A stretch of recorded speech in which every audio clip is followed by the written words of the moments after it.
नमस्कार जय जगन्नाथ कविता बेंगली किचन को आपन को बहुत बहुत स्वागत। आसंतु देखिबा आज गोटे नुआ रेसिपी आनीचु। रेसिपी आमे चाउलर आलू को नेकी गोटे रेसिपी ना हला चितुओ पिठा। एइटा आपण सकाळे ब्रेकफास्ट रु खाई परिबे। आसंतु देखिबा आलू आउ चाउल को नेकी गोटे रेसिपी आनीचु। आमे चाउलटा 3 घंटा हला गोटे भेदी देइथुलु। सेई चाउलटा को आमे ग्राइंडिंग करिवु। एई चाउलटा आमे जणको पाई करिचु। आपण जेतिकी घरे मेंबर थिबे सेई अनुपातर करिवे। आमे एटा जणको पाई करिचु। सेई हिसाब रो आलू देबे चाउल देबे। आलू चाउल गोटे प्रकार हेइथिबो। कम बेसी हेले जिंसटा हेइ परिबनी, एते सॉफ्ट हेइ परिबनी। सेतरु आमे अल्प किछु पानी देइकी आमे ग्राइंडिंग करिवु। ग्राइंडिंग करिला परे आसंतु देखिबा हमरो ग्राइंडिंग हेइ साला। आमे गोटे जागारू ताकू काढिबु। गोटे जागारू काढी साला परे देखंतु एई कंसिस्टेंट रखिबे। बेसी पतला भी करिवेनी। एई टाइप रो एई भलिया टिके मोटा टाइप रो रहिबो। ए जिंसटा बेसी पतला करले कढ़ेर उठिबनी। सेथुरु आमे पकुचु गाजर आउ टमाटो, भुसंग पत्र पछर टिके पकेइबु। आउ एथरो कटा हेकी रखिथबु। गोटे प्याज नेइचु, 2टा लंका नेइचु, ताकू सेथरो पकेइकी आमे ताकू गुळेइबु।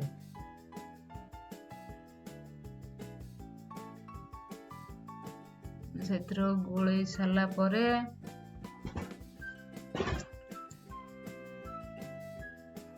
आमे जेतु आमे सांगे सांगे करिचु जिंसटा सेइति पई आमे टिके खाइबा सोडा देइचु। खाली अल्प टिके खाइबा सोडा देबे। स्वाद हिसाब रो लूण पकेइबे। स्वाद हिसाब लूण पकेइबु।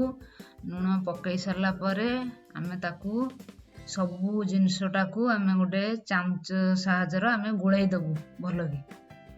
आमे सबु को मिसेइ सारला परे ताकू मिनिमम आमे 5 मिनिट खाने रखी दबु। रखी सारला परे आमे गोटे पैन बसेबु। पैन रो आमे तेल दबु। टिके ए रेसिपी रो आपण टिके सोरिष तेल नेबे। सोरिष तेल रे टिके टेस्ट आसीबो भलो। सोरिष तेल पकेइबु। सोरिष तेल परे टिके धळा सोरिष पकेइबु। धळा सोरिष परे आमे टिके भुसंग पत्र पकेइबु। सेथुरु भुसंग पत्र पकेइ सारला परे आमे गोटे गोटे चामच करिकी ताकू गोटे गोटे करिकी पकेइबु। देखंतु हमरो से आपण पाखरे जदि थिबे गोलिया चामचू हे चामच रो पकेइबे। सुंदर साइज हेकी पड़िबो। हमरो जेतु चामचटा नाही आमे एई चामचटा रे देइचु। टिके बंका ढंका हेइची चलिबो। आपण जदि ट्राई करिवे आपण गोलिया चामच जदि थिबे सेथरो पकेइबे। जिंसटा सुंदर हेकी देखा जिवो आ भलो भी हबो। एमिति गुटी गुटी करिकी आमे तावार जेतिकी जागा हबो आमे सेतिकी पकेइबो।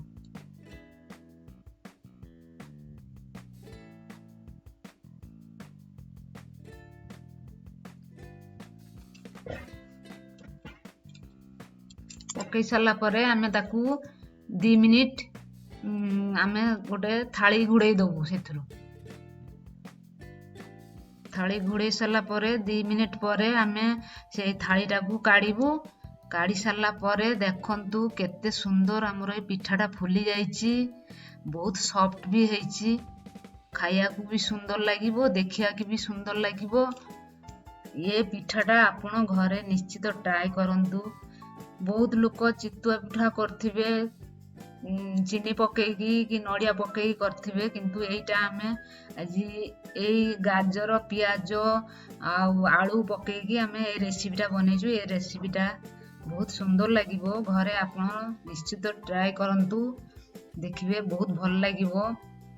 आ ये रेसिपीटा को आमे जाहले चटनी कि किछि मटर तरकारी कि आलू दम जो थिरे भी खाई परिबे। खाली भी खाई परिबे। बहुत भल लागिबो। ଏ ରେସିପିକୁ ଆପଣ ପିଲାମାନଙ୍କ ଟିଫିନ୍ରେ ବି ଦେଇପାରିବେ, କିନ୍ତୁ ବଡ଼ ଲୋକ ବି ଖାଇପାରିବେ, ସମସ୍ତେ ଖାଇପାରିବେ ଏଥିରୁ। ଆଉ ସାନ ପିଲା ପାଇଁ ଆମେ କଞ୍ଚା ଲଙ୍କାଟା ବି ନଦେଲେ ଚଳିବ, କଞ୍ଚା ଲଙ୍କା ପକେଇବେନି ଟିକେ। ଆମେ ଏଇଟା ଆଣିଛୁ, ଏଇଟା ଘରେ ନିଶ୍ଚିତ ଟ୍ରାଏ କରନ୍ତୁ। ଏଇଟା ଟିକେ ନୂଆ ରେସିପି ମତେ ଭଲ ଲାଗିଲା ବୋଲିକି ମୁଁ ଏ ରେସିପିକୁ ଆପଣଙ୍କୁ ସାଙ୍ଗରେ ସେୟାର କରୁଛୁ। ଆପଣ ନିଶ୍ଚିତ ଟ୍ରାଏ କରନ୍ତୁ, ଏଇଟା ବହୁତ ଭଲ ଲାଗିବ। ଦେଖନ୍ତୁ ତା ଦି ପଟେ ବି ବହୁତ ସୁନ୍ଦର କଲର ହେଇଗଲା।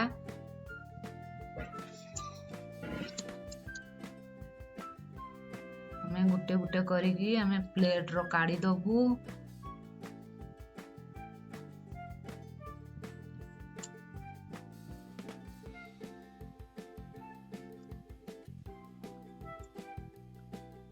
ଆମେ ଗୋଟେ ଗୋଟେ କରି କାଢିଦେଲା ପରେ ଆଉ ଯେତିକି ଥିଲା ଆମେ ସେତିକି ନେକ୍ସଟ ପ୍ଲେଟ୍ର ଆମେ ବସେଇବୁ।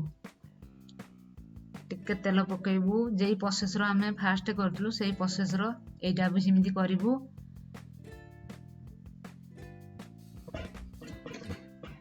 ଏମିତି ଗୁଟି ଗୁଟି କରିକି ଆମେ ପକେଇବୁ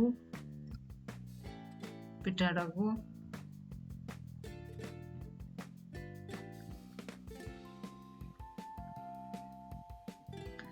ଆଉ ଇଏ ଚାଉଳଟାକୁ ଆମେ ଯେହେତୁ ଆମେ 3 ଘଣ୍ଟା ପକେଇଥିଲୁ, ଆପଣ ଟ୍ରାଏ ନେବେ ଯଦି ସକାଳେ କରିବେ ରାତିର ଚାଉଳଟାକୁ ଭେଦିଦେବେ। ଯେତେ ସମୟ ଭେଦିବେ ସେତେ ସମୟ ଭଲ ହବ, ପିଠାଟା ଆହୁରି ଟିକେ ଫୁଲିବ।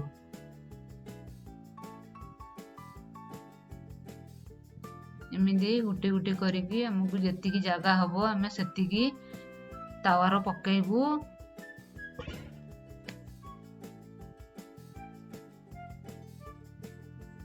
ସବୁ ପକେଇ ସାରିଲା ପରେ ଆମେ ତାକୁ ଘୋଡ଼େଇ ଦବୁ, ଟିକେ ବେଶୀ ନା 2-3 ମିନିଟ୍ ଘୋଡ଼େଇ ଦବ। ଘୋଡ଼େଇ ଦେଲା ପରେ ଦେଖିବୁ ପିଠାଟା ଅଲଗା ପ୍ରକାର କଲର ଆସିଯାଇଛି।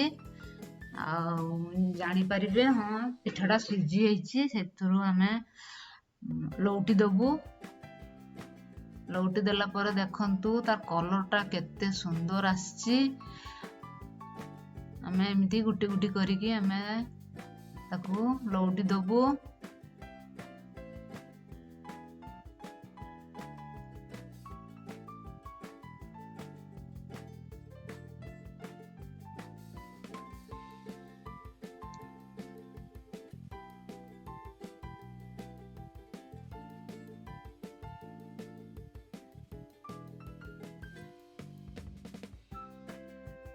ଦେଖନ୍ତୁ ଆମେ ଲଉଟି ଦେଲୁ, ସବୁ ପିଠା କରିଦେଲୁ। ତାପରେ ଆମେ ଟିକେ ତା ଉପରେ ଟିକେ ସୋରିଷ ତେଲ ବୁଣି ଦେବୁ, ତାର ଟିକେ ଅଲଗା ପ୍ରକାର ଟେଷ୍ଟ ଆସିବ। ତାପରେ ସୋରିଷ ତେଲ ପକେଇ ସାରିଲା ପରେ ଆମେ ଯେ ଘୋଡ଼େଇ ଦେବୁ ସେ କଲରଟା ଟିକେ ଅଲଗା ଆସିଯିବ ସେପଟେ। ସେଇଥିପାଇଁ ଆମେ ଟିକେ ତେଲ ପକେଇକି ଆମେ ଥାଳିଟା ଘୋଡ଼େଇ ଦେଲୁ।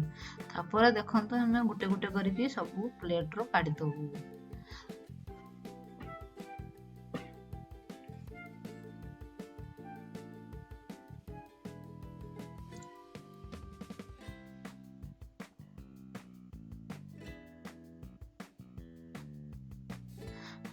ଦେଖନ୍ତୁ ଆମର ଗୋଟେ ଗୋଟେ କରିକି ଆମର ପିଠା ସବୁ ହେଇଗଲା।